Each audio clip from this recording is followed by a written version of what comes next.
नमस्कार, मैं हूं अर्चना यादव और आप देख रहे हैं उत्तम न्यूज़। मैं आज एक ऐतिहासिक जगह पर आई हूं। आप पीछे देख रहे हैं घर आपको दिख रहा होगा, लेकिन ये इतिहास से जुड़ा हुआ घर है, क्योंकि 1941 में यहीं इसी घर में सुभाष चंद्र बोस जी ने एक रात बिताई थी। इसके बाद वो गोमो स्टेशन से ट्रेन पकड़े, उसके बाद फिर वो गुमनाम हो गए। ऐसा कहते हैं कि ब्रिटिश भारत में सुभाष चंद्र बोस के रूप में इसी घर में उनकी आखिरी रात थी। इसी कुएं से उन्होंने जल पिया था। इसके बारे में और भी हम जानकारी लेंगे। हमारे साथ में अंकल जी है, इनसे हम बात करेंगे क्योंकि ये इन्हीं का घर है। इतिहास से कैसे जुड़ा हुआ है, ऐतिहासिक मतलब कि जो आज़ादी की लड़ाई भारत की थी उससे इसका खासा कनेक्शन है इस घर का। तो बहुत बहुत स्वागत है मेरी वीडियो में आपका। नमस्ते। क्या नाम है सर आपका? पार्थ सेनगुप्ता हमारे नाम है। अच्छा, तो इतिहास से जुड़ा हुआ है कि यहाँ से सुभाष चंद्र बोस का नाम जुड़ा हुआ है। कहानी क्या है उसको थोड़ा सा बताइए। जब आज़ादी के समय था, उस समय जब देश आज़ादी के लड़ाई जब लड़ रहे थे, उस समय नेताजी सुभाष चंद्र बोस हमारे यहाँ आए थे। तो आने के बाद वो सबसे पहले हमारे दादाजी के संपर्क में आए थे। अच्छा। उस समय फॉरवर्ड ब्लॉक दादाजी करते थे, तो दादाजी के संपर्क में आने के बाद यहाँ पर सबसे पहले हमारे धनबाद कोयला क्षेत्र में सबसे पहले ट्रेड यूनियन का फॉर्म जो हुआ था, जो दादाजी किए थे। तो ईस्ट इंडिया कोल के बारे में थोड़ा सा बताइए। ट्रेड यूनियन फॉर्म का क्या था वो? ट्रेड यूनियन फॉर्म मतलब श्रमिक आंदोलन के लिए मैंने वो एक यूनियन का गठन किया गया था, जिसे मतलब कि जो उनका हक है उसको ध्यान में रख कर, हाँ, ध्यान में रखने के लिए तो किया गया था। उस समय सबसे पहले टाटा में ट्रेड यूनियन फॉर्म किया गया था, तो जिसमें दादाजी थे। तो और हमारे इस ट्रेड यूनियन के जो सचिव जो थे, तो सचिव इसको बनाया गया था दादाजी को, और प्रेसिडेंट जो अध्यक्ष जो थे वो नेताजी सुभाष चंद्र बोस को ही बनाए गए थे। तो उसी सिलसिले में आए थे। तो धनबाद में सबसे पहले ट्रेड यूनियन फॉर्म यहीं से हुआ था। हमारे दादाजी का नाम है सत्यविमल सेनगुप्ता, जिसे सत्य बाबू के नाम से सब जानते हैं। अच्छा। इतिहास में उनका भी नाम है? इतिहास में उनका भी नाम है।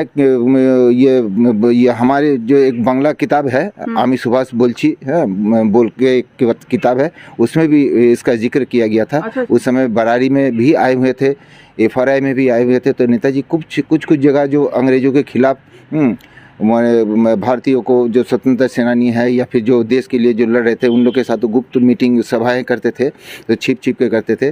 तो उस सिलसिले से हम यहाँ आए थे। तो उस समय हमारे घर में एक रात उनका ठहरे हुए थे, तो आना था, तो वहाँ यहाँ पर आके वो ठहरे हुए थे। उसके बाद ठहरने के बाद कहीं गए थे वहाँ से? वो समय कौन सा रहा होगा, कौन सा सर? वो था आपका 1941 से 16 जनवरी, हाँ 16 जनवरी, हाँ 1941, 1941 में। तो उस समय आए थे। तो यहाँ एक रात थे। यहाँ कुछ सभा हुई थी सब गुप्त रूप से। तो यहाँ से होने के बाद वो चले गए थे साउथ बलियारी। साउथ बलियारी में नेताजी सुभाष चंद्र बोस के भतीजे रहते थे, शिशिर बोस, जो वहाँ के मतलब पर्सनल मैनेजर के रूप में काम करते थे, कार्यरत थे। तो उनके यहाँ गए थे। वहाँ से वो रातों रात वो गोमो स्टेशन होते हुए जो चले गए। उसके बाद वो गुमनामी की ज़िंदगी में खो गए थे। उसके बाद उसका कोई पता ही नहीं चला कि कहाँ गया। अच्छा, यहाँ से जाने के बाद जो आज़ाद हिंद फौज बनाए थे उन्होंने जाकर के जर्मनी में, तो यहाँ से जाने के बाद ही बनाए थे। तो गुमनामी का मतलब कि लोग कहते हैं कि तब से गुमनाम हो गए। यहाँ से जाने के बाद वो गुमनाम हो गए, लेकिन आज़ाद हिंद फौज तो उन्होंने ही बनाई थी जर्मनी जाकर के। हाँ, तो वो बनाई थी। तो वो बाहर में जाकर वो संगठन किया था, तो गुप्त रूप से ही किया था।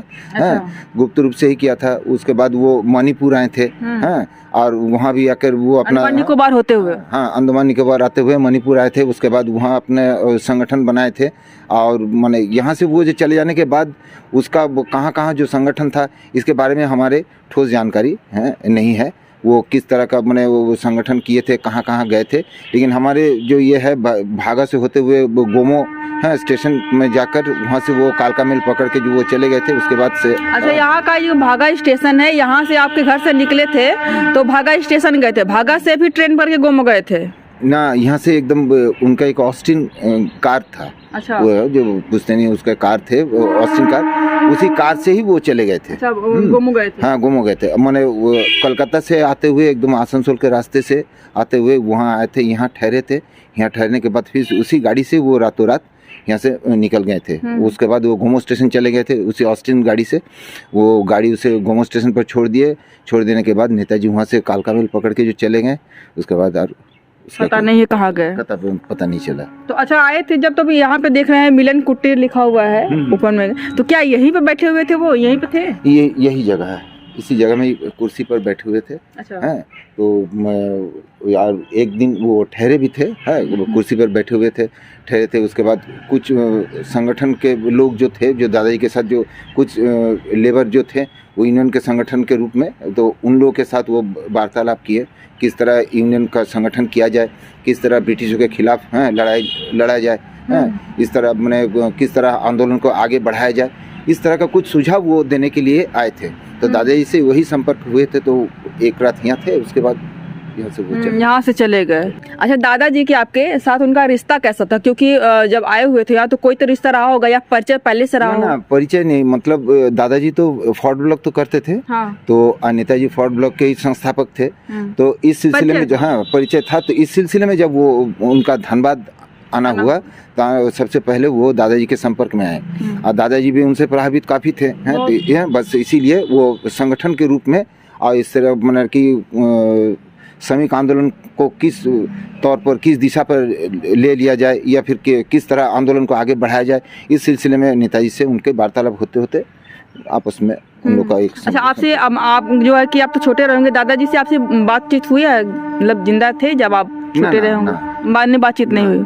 कुछ कहानी में सुना हो कि ऐसा कुछ था? हम पिताजी के मुंह से ही, पिताजी के मुंह से ही सुने थे, पिताजी के मुंह से ही सुने थे। तो उस समय तो हम थे नहीं, तो मैंने, और पिताजी जो कहते बस वही सब, मतलब कि जो कैसे कैसे थे, क्या करते थे, आंदोलन कैसे चल रहा था, संगठन कैसे किए थे, फिर ये मजदूरों के हक के लिए किस तरह का लड़ाई है, उस समय ब्रिटिश ज़माने में किस प्रकार किया जाता था, मजदूरों का शोषण किस प्रकार होता था, टिस्को में माने उस समय मजदूरों को हक दिलाने के लिए इन लोग किस तरह का आंदोलन किए थे नेताजी के नेतृत्व में, ये सब चीज़ लेके धीरे धीरे धनबाद में सबसे पहले ट्रेड यूनियन फॉर्म सत्यविमल सेनगुप्ता ही ने किए थे, जो आपके दादाजी थे। जी, जो हमारे दादाजी थे। ये देखिए, ये का ऐतिहासिक पर्सनालिटी है। तो आप क्या करते हैं, आपके बारे में बात करें तो? मैं ट्यूशन करता हूँ। कोचिंग करवाते हैं? कोचिंग करता हूँ। टीचिंग भी, मतलब टीचर भी रहे कहीं, कि सिर्फ ट्यूशन? एक विद्यालय में थे, कुछ 8-10 साल काम किए थे, प्राइवेट ही था, तो उसके बाद वो छोड़ दिया, अब ट्यूशन लाइन में ही है। ये आपका जो घर आप देख रहे हैं, ये आपका पुश्तैनी मकान है कि कहीं से मतलब आए हुए हैं?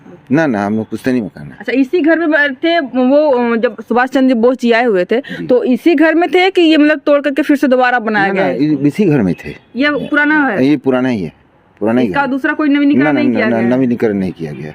तो ये मिलन कुटीर उसके बाद नाम रखा गया है कि पहले से था? पहले से था। इसी मिलन कुटीर में आकर के बैठे हुए थे, रात भी यहीं पे सोए रहे होंगे? सोने का भी काम हुआ था कि सिर्फ मीटिंग में ही सारा रात चला गया था? एक रात ठहरे हुए थे, मीटिंग में ठहरे हुए थे, उसके बाद विश्राम भी किए रात भर। उसके बाद वो ढेर रात में, हाँ, वो सुबह निकल गए, भोर रात में ही निकल गए यहाँ से, वो चले गए, क्योंकि उनको जाना था, बहुत सारा काम था, कहीं भी उसका संगठन था, तो वो काफी व्यस्त रहते थे। आज़ादी के लड़ाई के समय में जो उस समय चल रहा था, एक तरफ सेकेंड वर्ल्ड वार था, दूसरे भारत की आज़ादी भी अब सर से ऊपर जा रही थी, गुलामी भी सर से ऊपर जा रही थी, तो बहुत ज़्यादा प्रेशर था ऐसे लोगों को जो लोग देश का नेतृत्व कर रहे थे। ये देखिए, यहाँ पर हम लोग आए हुए हैं, आज पता चला कि एक धनबाद में एक ऐतिहासिक जगह है जहाँ पर सुभाष चंद्र बोस जी आकर के एक रात ठहरे हुए थे, और यहाँ पे सामने एक कुआं है। ये कुआं पुराना है कि? बहुत पुराना है। इसी कुएं से पानी पिए होंगे तब तो वो? सब माने इसी जगह में थे, एक रूम में वो ठहरे हुए थे, वो रूम भी है, जो रूम में ठहरे हुए थे। ये कुआं उस समय का ही बना हुआ है, बहुत पुराना है। इसी घर में ठहरे हुए थे? बैठे थे यहीं पर, और इसी अंदर में, हाँ, एक अंदर में एक रूम है जहाँ वो सोए हुए थे, वहीं विश्राम भी लिए थे। अच्छा, इतना ऐतिहासिक जगह है ये, आज़ादी की लड़ाई से जुड़ा हुआ है, और आप लोगों को कुछ सरकार से मतलब मिलता भी है, जैसे कि इसको हेरिटेज बना देते हैं, कुछ इस तरह की चीजें होती है, उसको हेरिटेज बना देते हैं, तो ऐसा कुछ भी है? कोई सुविधा नहीं, कुछ भी नहीं, कोई सुविधा नहीं है। क्या कहना चाहेंगे इसे?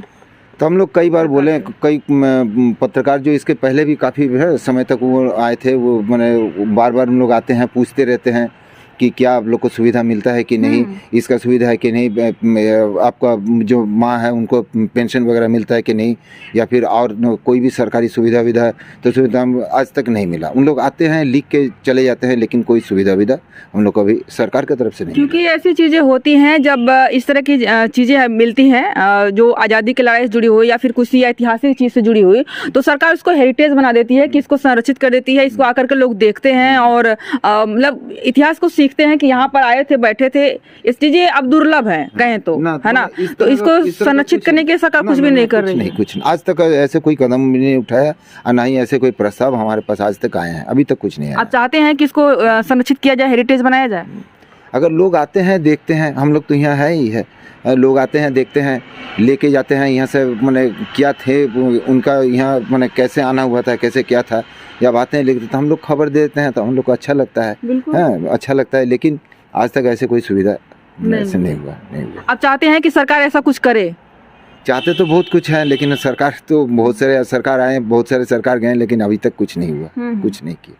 ये देखिए, ये इतिहास से जुड़े हुए पर्सन है। सुभाष चंद्र बोस जैसे लोग यहाँ पर आकर के एक रात ठहर चुके हैं, लेकिन इनको कोई भी सुविधा, सरकार से कोई भी सुविधा आप लोगों को नहीं मिल रही है। और भारत में ये है कि अगर कोई आज़ादी की लड़ाई से जुड़ा हुआ है तो उसको बहुत सारी सुख सुविधाएं मिलती रही हैं। तो ये रही हमारी आज की वीडियो। हम लोग वहाँ पर आए हुए हैं जहाँ पर सुभाष चंद्र बोस जी जो एक रात यहाँ पे ठहरे हुए थे, एक रात उन्होंने बिताई थी। और सत्तू सेन गुप्ता जी हैं जो यहाँ पर धनबाद कोयलरी बहुत फेमस है। गाँव में अक्सर लोग कहते हैं कि तुम्हारे यहाँ तो झरिया की कमाई आती है, लेकिन झरिया कमाई ऐसे ही इतनी मतलब कि फेमस नहीं हुई। पहले यहाँ के मजदूरों को भी बहुत संघर्ष करना पड़ा, जिससे उस संघर्ष में इनके दादाजी का बहुत बड़ा हाथ रहा। तो ये रही हमारी आज की वीडियो। आपको इस पे क्या कहना है आप लोग कमेंट करके जरूर बताइएगा। अगर आप मेरे चैनल पर नए हैं तो सब्सक्राइब भी कर लीजिएगा। वीडियो देखने के लिए बहुत बहुत शुक्रिया।